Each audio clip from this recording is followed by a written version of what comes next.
So when we talk about our nervous system, we are particularly interested in those in the nervous system that kind of is responsible for arousal and relaxation.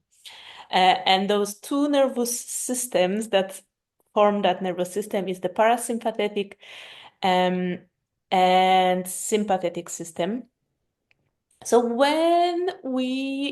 have when we encounter life and situations in life, and especially stressful situation. So we imagine right now we are on a walk in nature and the two big Rottweilers are running at us, looking very angry with the frothy mouth.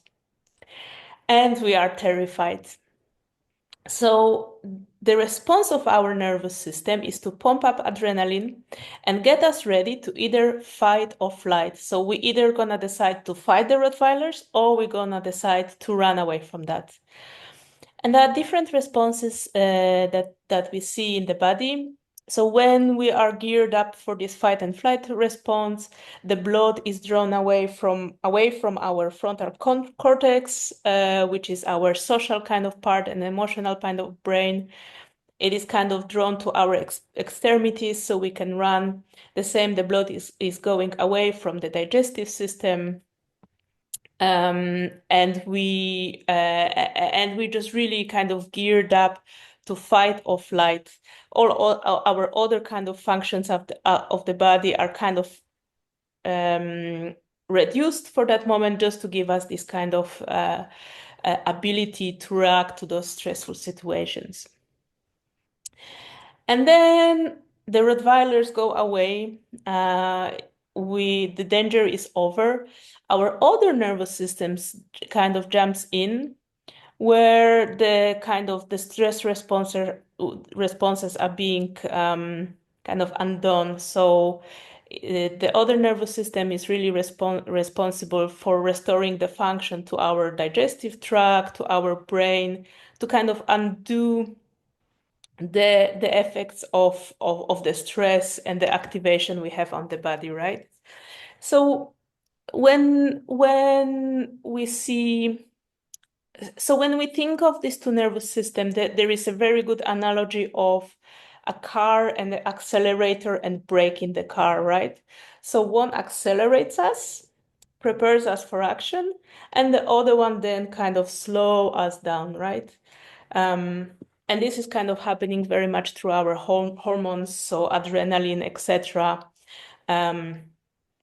And then release of that of hormones that kind of helps our relaxation. So this is very important when we talk about the window of tolerance, because our nervous system, and it is designed that way, and it's a really good design for us to kind of go through life, because we activate and we deactivate. So you see this kind of yellow line in the middle. It's kind of going through this activating and kind of calming states. So when we experience this hyperarousal, so fight or flight, we may feel things like anxiety, anger, high energy. It can be also chaotic. And when we are within our window of tolerance, so when we are in the relaxation, we may feel grounded, flexible, curious, engaged, and we have good ability to self-regulate. There is a third response of the parasitic nervous system. So when we hit arousal, but we cannot fight and flight, we then go to the hypoarousal, which is when we actually shut down. And this is the mechanism when we are not able to escape. It just means that we disengage from our body. When we cannot take an action, then we start to shut down. We kind of start to go into this depression, this freeze.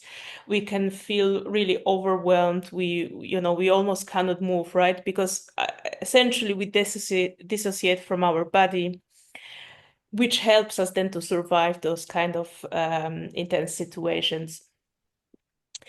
Now, we not always fight Rottweilers in the fields. Actually, our actually we get activated in any kind of stressors, and they can be positive and negative stressors.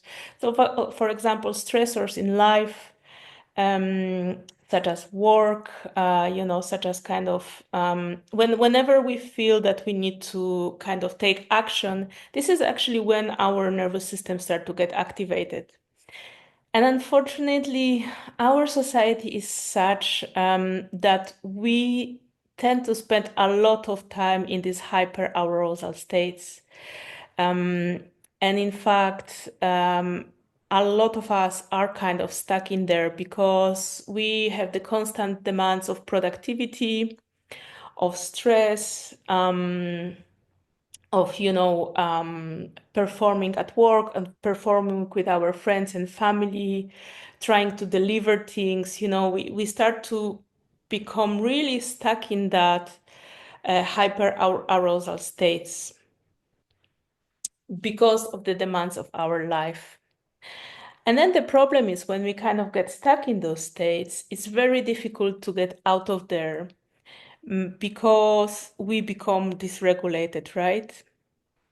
So we start to be in these states kind of, and, and in the way, the problem is that once we are kind of stuck already, or once we are already kind of predisposed for these hyper aroused states, for example, because we have stressful job, then it also kind of creates this vicious circle when arousal creates arousal, creates arousal, creates arousal. So it's very easy for us to, and I would say majority of people spend a lot of time in this hyper arousal state and then have problem actually to get out of it. And when we think about the window of tolerance, which is this kind of fluctuation, because our nervous system is designed to fluctuate, it's never a constant, right? We meant to go up and down, it meant to be changing. But there is a window of tolerance of what is our comfortable range of going up and down without serious consequences to our health and our, mental well-being. But if we already have this hyper arousal predisposition because of stress of life or maybe previous trauma as well, then we are much more likely to get out of our window of tolerance as well. And this means that we become more and more dysregulated, right? And we struggle more and more and more with stress. And it's more and more and more difficult for us to actually relax, feel engaged, feel kind of at ease, um, and actually feel pleasure and joy in life, because the kind of relaxed state of nervous system, it's also kind of responsible for connections, enjoyment and fun. And when we are in this hyperarousal state or hypoarousal, it actually decreases our ability to feel engaged and connected and thriving in life. And of course, as we've seen in the previous state, there is also the problem of our body when we are in this hyperarousal state. Because we have this activated response, it's also start to cause problems for us with sleep, with eating, because again, our blood is taken away from our vital organs to our extremities so we can fight or flight. And when we start to spend so much time in these hypoarousal states, then of course that start to influence our health on the physical level. So we struggle to sleep, we struggle to actually digest properly, we struggle to feel joy and fun. So we get into a lot of trouble, right? And this is where this is where we really struggle to get quality rest, because actually physiologically we are impaired in our ability to calm down and be at those really relaxed states. And this is probably why, and this is why we have so much tension in the body, which is why I started with this first exercise of relaxation. When we push for too hard too long in those hyper arousal states, and this is something that, for example, happened to me, we may go into this hypo, so the kind of shutdown, because we become too overflowed, we start to experience burnout, and actually our whole body starts to shut down. This also can be a trauma response if we have tendency to this kind of freeze. We also can be there, but can also be a result of the burnout when we basically our body just gives up. We cannot move. We struggle to get out of bed. We start to have these depressive thoughts, etc. It's becoming unbearable for us. And again, the idea is that even though we feel as, we cannot move, we deliberated, and, it doesn't feel like hypoarousal because we don't have anxiety and anger anymore, but actually we are still not in this resting state. So if we take this analogy of acceleration and brakes, we kind of keep on accelerating, but our body now start to also apply this brake, and if we imagine when we do that in the car, when we both accelerate and brake at the same time, we can see how that leads to troubles, right? So this is kind of what we know from the nervous system about what happens and why it can be so difficult for us to relax, and how relaxation is an antidote to that, paradoxically. And this is how we end up with the problems like burnout, or when we start to get so wrapped up into constant doing and constant performing that is very difficult for us to stop. And now, when I was thinking about this class today and what I would like to do as an exercise to help to integrate that knowledge, as I said, I didn't want it to give yet another exercise that we're gonna add to our to-do list, and then I say, oh, you should practice this every morning for 20 minutes, and it's another thing we have to keep on, and I find often with mindfulness, it's just so difficult to do because it feels like yet another task on to-do list when we are already so full of to-dos, right? When we already have so much stress, we are asked to add this extra pressure to then try to undo it. So my approach is a little bit different, but I think what actually the antidote to that dysregulation is not actually through doing more, but actually, as I said, to starting to follow and learn from our regulated nervous system, which is through connection, through relaxation, to pleasure and joy, right? So this is something that we are robbed of, but I think also those are the remedies to resolve those nervous system issues. And when I say joy and pleasure, and this is why this class is called Body as a Refuge, because in my journey, what I started to find that whenever I started to revert to my body and being mindful about it, whether through yoga or dance, maybe through laughing with friends or just doing things that felt good to my body, spending time in nature as well, I started to realize how good and relaxing it started to feel in the body. And this was really something that makes such a huge difference, because when I started to connect with those feelings of feeling good in the body, and feeling the contrast between those arousal states versus the relaxed states, I realized, no, actually, I want to be in these relaxed states more and more and more because it feels good, right?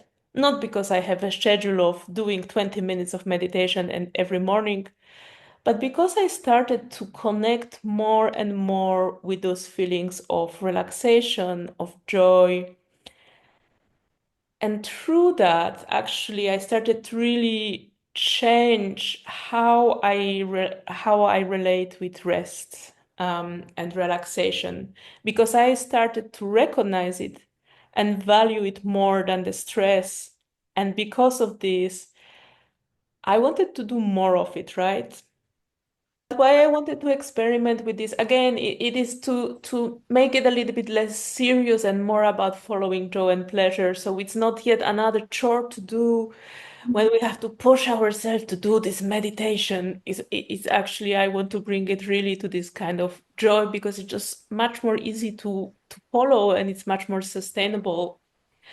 But what is also good about love that it's not only help us to relax from this hyperarousal state, but when we also in this hypo state, so when we depressed, it also can help to kind of reinvigorate us. So a lot of nervous system regulation techniques, they're very much about calming down, but actually if you are already in this kind of depressed states, then calming down may not be sometimes as helpful because, in fact, what we need is that gentle activation, not as a stressor, but actually restoring our vitality, our openness, our connectedness to life. So actually, it's really great exercise for that. Dance is amazing exercise, even when it's actually one of my main practices, dancing around my living room, which doesn't seem like such a serious thing.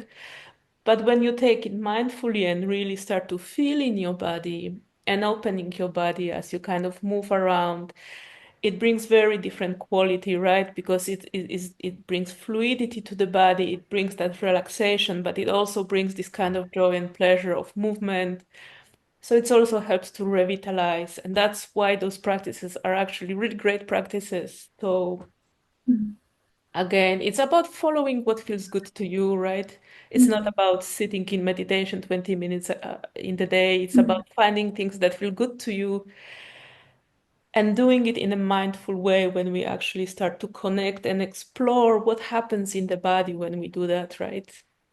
So Mm. it's about this experimentation and exploration.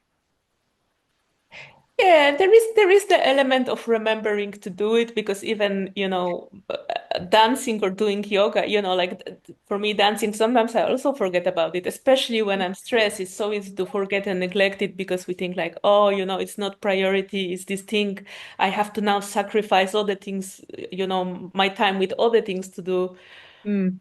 But actually, it brings us so much benefit because, even those 15 minutes that we think we sacrifice actually can be so important to restore the functioning of our body.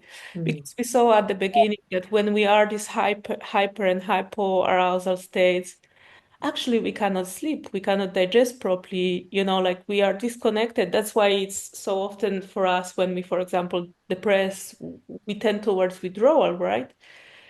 Because it literally shuts down the part of our the parts of our body, um, and prevents us doing those things, right? It prevents us from relaxation, from good rest, and feeling connected and engaged with life. In my own journey, because I have a kind of past of depression, trauma, etc., and trying to resolve all of that. Um, and just generally, like kind of trying to cope with life really. In this journey, I started to really connect with the body. And what I realized that our body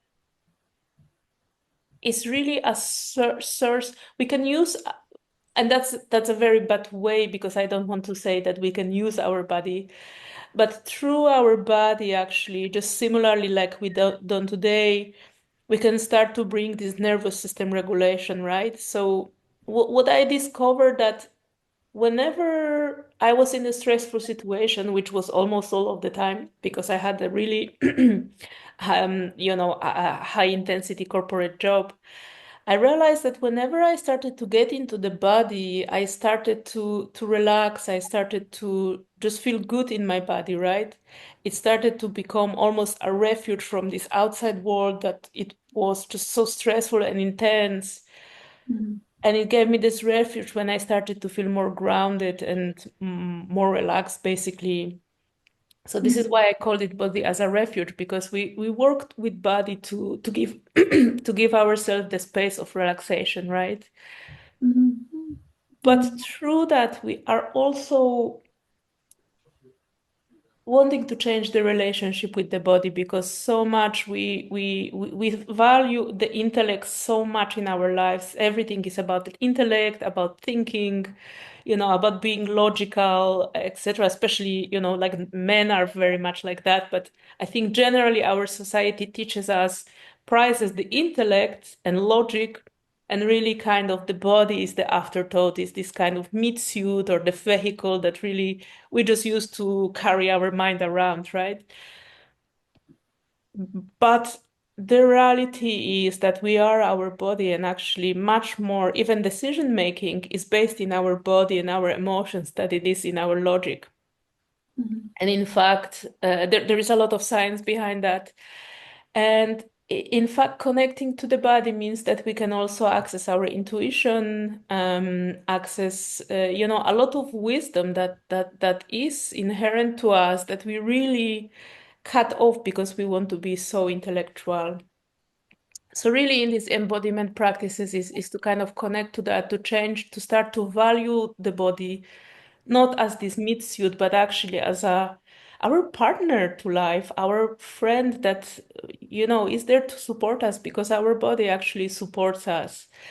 Um, and when we move to the sphere of the body, we can get out of this thinking head and out of our anxieties, out of depression, out of all those things that actually happen in the realm of thinking, right?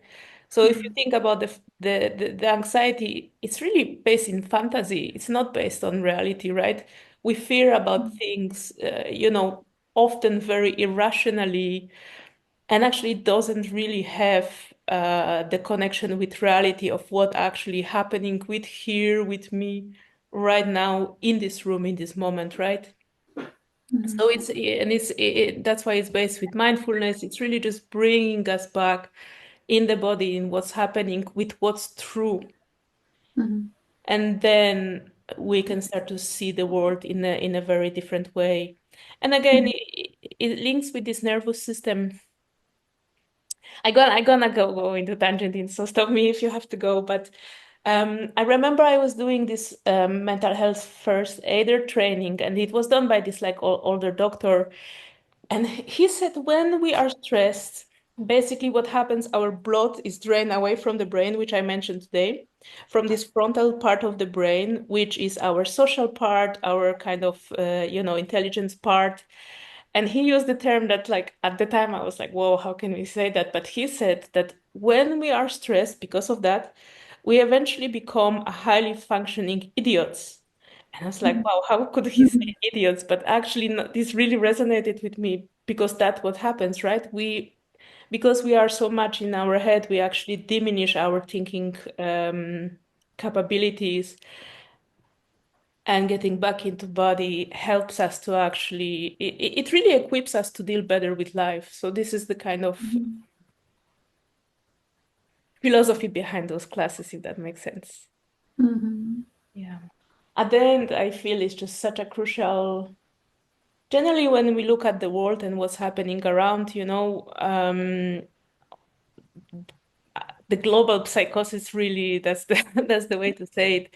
I think it's just such a crucial skill that we all start to come back to our bodies because we are losing this skill, and I think it's not good. Mhm. Mhm. Yeah. Yeah. Yeah.